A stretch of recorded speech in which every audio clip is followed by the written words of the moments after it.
feeling? How we feeling? Welcome back to the collective. Today we're back with some more wrestling talk, and it's going to be a review of Monday Night Raw. Let's get straight into it. So the first thing we had on Monday Night Raw was Seth Rollins returning, and man, did he get a pop. That was such a good time to have Seth Rollins return because nobody expected it at all. Everyone thought he either had surgery or he still had some healing to do, and he came out and he said he wanted what was his, and that made Damian Priest come out, and Damian Priest said, if you want a shot at my title, Money in the Bank is where it's going to be. And Seth said, what is this, a setup? And Damian's like, nah, it's just me and you out here. They don't even know I'm out here, so it's either a yes or no. And Seth accepted, so we're getting Damian Priest and Seth Rollins World Heavyweight Championship and Money in the Bank. This segment's definitely going to be a face for me. So right after that, we had Chad Gable talking to Pierce about getting another shot at the Intercontinental Championship. And Pierce says he has to work his way back up. And Chad Gable says to give me any opponent you want. Because remember, I'm an Olympian.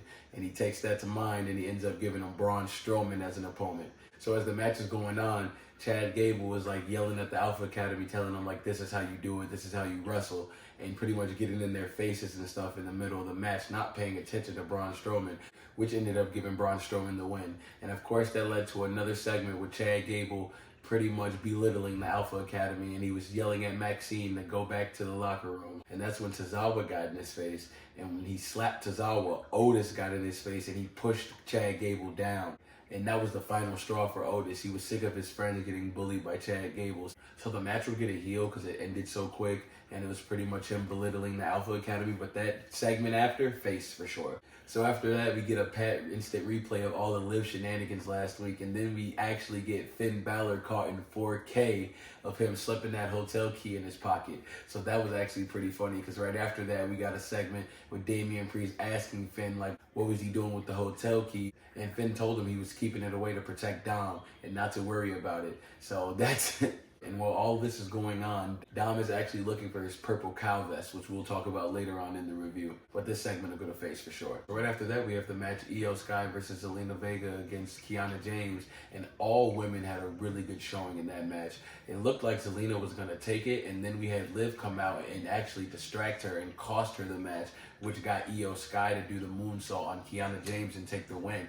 And this match was a Money in the Bank qualifier, so we have Io Sky right back in the Money in the Bank match.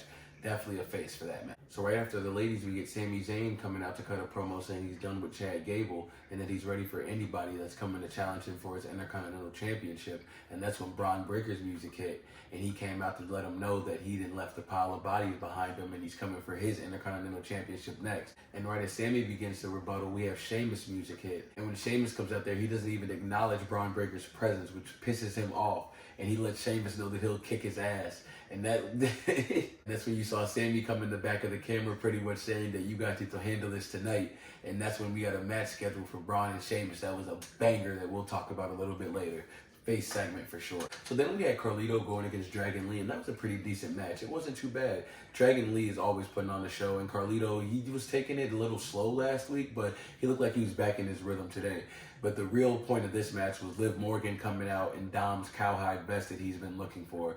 And as that happens, Zelina Vega attacks her from behind, and it looks like we're maybe getting this feud for Money in the Bank. And while all of this is going down outside, Rey Mysterio and Joaquin Wilde end up getting involved fighting Dom, which distracts Dragon Lee enough for JD to pull his leg and Carlito to get the backstabber on him and steal the win. I'll have to give that whole little combination a face. As well as this next segment with the Alpha Academy leaving Chad Gable. They're all packing their bags, Maxine on her crutch, Tozawa and Otis grabbed their bags and told Chad they're leaving. And he's like, we're a family, you can't leave. And they said, we're done.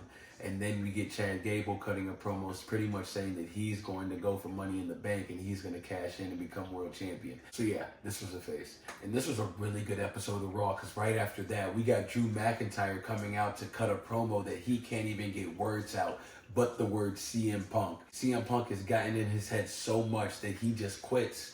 He says, screw this company, and he quits. He goes to the back, he tells Triple H, he tells Adam Pearce he's done. And he told Triple H that CM Punk has him fooled too because he heard what he said at the press conference and he can't do it anymore. So I think that we're getting Drew McIntyre to surprise Punk on Friday at SmackDown in Chicago. We'll see. Face segment for sure. So then we get the match of the night, Sheamus versus Braun Breaker, which was going so good. We had a lot of good wrestling. It was super aggressive. You already know meat was slapping. That's any match that involves Sheamus. He did have a little botch off the top rope, but it didn't even look that bad. I really didn't even notice it the first time watching, so it wasn't too bad. The really good part of this match was when Ludwig Kaiser came in and interfered and grabbed Sheamus by that bad knee, and the match ended up ending in a disqualification. And when Sheamus was getting the best of Ludwig, Braun Breaker speared Sheamus. And as he was getting escorted out by security, Ludwig Kaiser sees his opportunity to jump Sheamus, and he puts his knee up against that steel steps to do his move where he runs around and kicks it. And as he's running around, Braun Breaker breaks free of the security and goes and meets him halfway. Breaker spears the living shit out of him. It hurt my stomach. I was sitting there just holding it looked bad. It looked real bad. And then Sammy got in Braun Breaker's face, and he ended up pushing Sammy back. And Sammy and him were getting into it, but security had broke them apart. So that whole thing was a face. That whole entire thing. I cannot wait to see at Money in the Bank if this is going to be a triple threat or maybe even a fatal four-way now that we have Ludwig involved.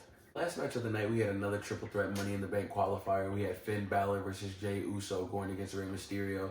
And I was really upset along with everybody else that Finn and Jey were both in this match because we should have Finn going for that Money in the Bank just to add a little tension in the Judgment Day, just in case he does win it. But overall, it was one of those triple threat matches when only two people are really fighting at one time and one person's on the outside, because as soon as the bell rang, Finn Balor left the ring and let them fight. And he came in at different times getting his licks in, but there were a couple times when all three were fighting, like the ending sequence when Rey Mysterio hit both of them with a 619, which was pretty clean. And he was going to hit them both with a frog splash and ended up Hurricane Rana on the ropes again and hit another 619. Finn Balor was looking to get the win with the coup de grace on Rey Mysterio, and Jey Uso splashed on top of both of them and escaped with the win. So I'm going to give that match a face. There was a decent amount of time where all three were involved. And then we got the last part of the show, the thing that everybody's been waiting for, the Wyatt Six. And man, I can't even describe in words how perfect this was.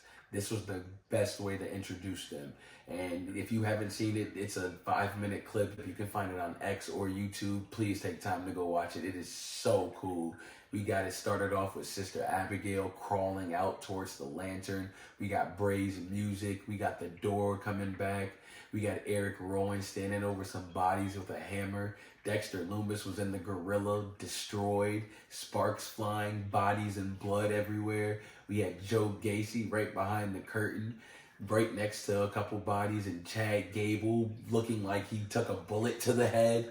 And then we had Uncle Howdy, who looked so intimidating. And he was stumbling over how many bodies it was to get back to the front. But when he got out there in front of that door and grabbed that lantern, and you saw all of the Wyatt Six members, it was perfect. You really need to take time to go watch it. It was perfect. It was such a good tribute to Bray, and I know he's just watching down, so proud of what his brother did for him. And that's going to get a face for sure. Best segment of the night.